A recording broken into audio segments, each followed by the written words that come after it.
Hi everyone. The transition process that people with dementia go through, being admitted to a dementia unit, is akin to grief. Firstly, denial. Secondly, anger. Thirdly, depression. And fourth, acceptance.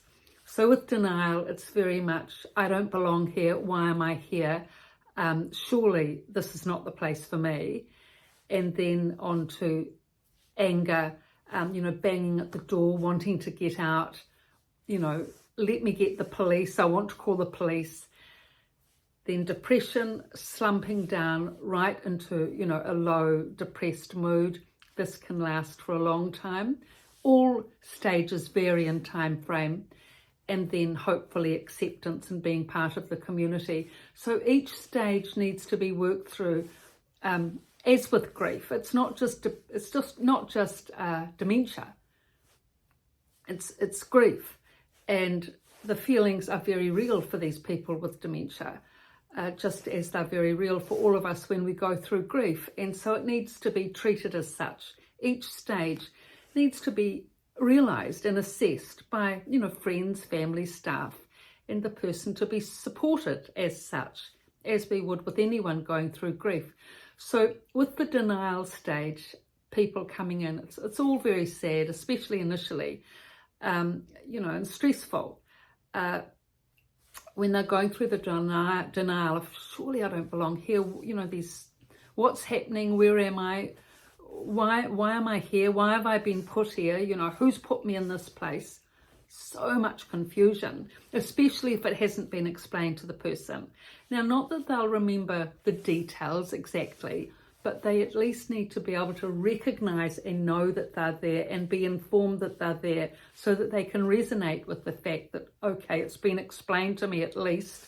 And the whole thing of dementia, if not using that word, memory loss, and explaining about the risks of memory loss and why the person is there. It's really important to sit them down often if they keep forgetting, and explaining to them the reason they're there is because of the lack of direction orientation and getting lost out on roads and highways, and or risks in the home, especially around the kitchen and cooking and things being left on the stove.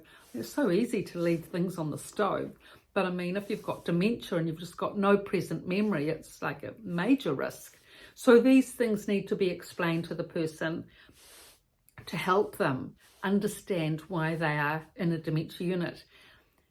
If the person can, if they can assimilate this, if you're speaking to them, say your husband, and you explain, look, John, you're here because you were getting lost out on the highway and you were picked up by the police. Now, you said that you remembered that. Oh, yes, I do actually remember that, being picked up by the police. You couldn't forget that very quickly.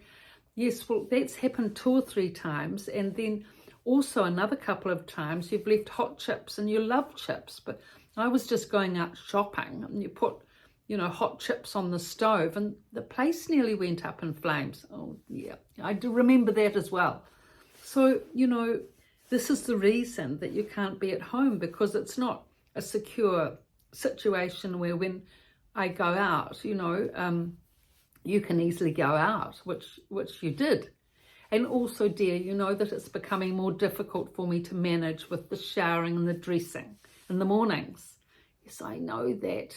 So, all these reasons, there's a number of reasons. It comes down to the fact that it was becoming too difficult to manage, Oh, all right.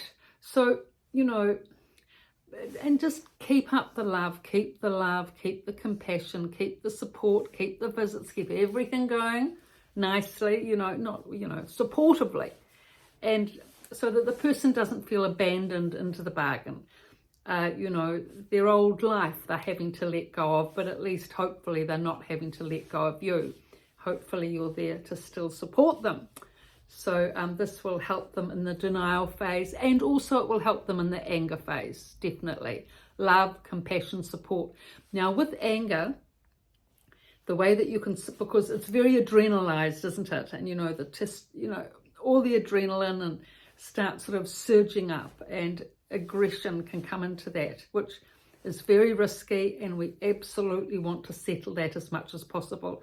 So the best way to settle anger for men and for women, especially if they're younger, is take them out for a walk. That's the best thing. They need to get it out of their system, you know, because if they get so pent up and so stressed out and angry about being in the place, so cooped up, not being able to get out, taking them out for a good, long, vigorous walk so that they're tired, you know, they get all that, the men get that testosterone out of the system, especially if they're younger, you know, the adrenalized hormones start to decrease, cortisol, etc., stress starts to decrease, and then there's that chance of settling the anger, the anxiety, and the stress.